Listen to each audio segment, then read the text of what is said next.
got out about Henry's accident. It didn't take long for Thomas to realise Henry had been disposed of because of what he knew. The next evening, Thomas had been put on his own for the night at Knapford Station. As his driver and fireman left, under what was left of his own steam, he set off for the Sodor Research Complex. He had a small amount of burning fuel in his firebox, but he was mostly moving under his own strength.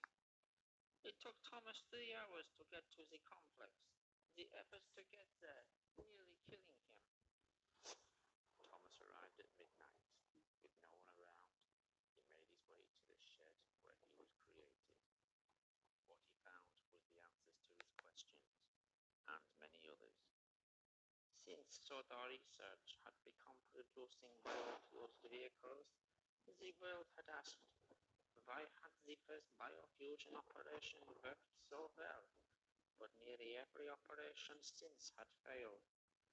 Sadly, Thomas found the reasons inside.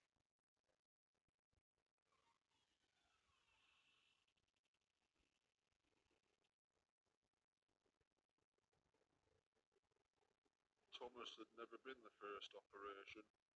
He hadn't even been second.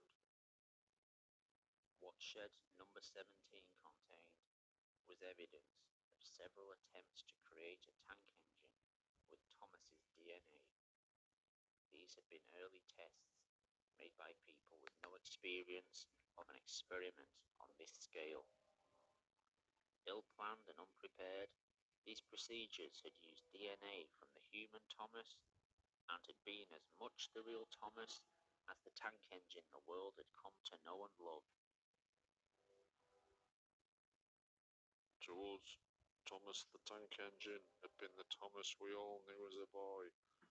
Part of the family the whole island's population had known and respected since Wilhelm first arrived. In actuality, this tank engine was no more the real Thomas than all the failed creations made over the 12 months before.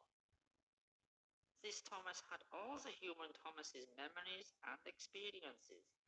He had learned what Thomas had learned, known who Thomas had known, but so had all the previous failures.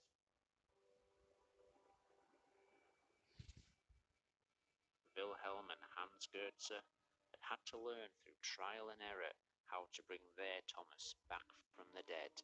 The following experiments had not had the same work put into them, resulting in the freak engines and aircraft that had developed so many problems on Sodor Island and around the world. In Shed 17, Thomas wouldn't discover who he was, but in fact, who he wasn't.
He had no idea he was only one of many clones.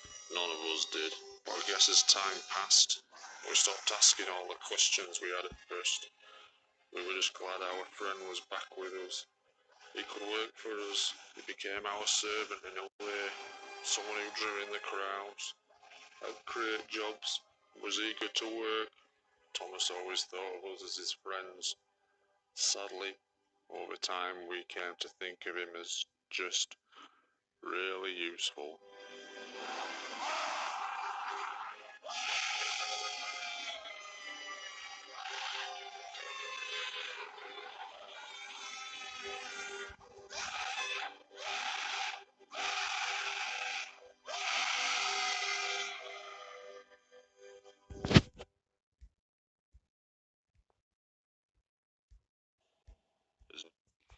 Вот какие ужасы скрывает депо 17.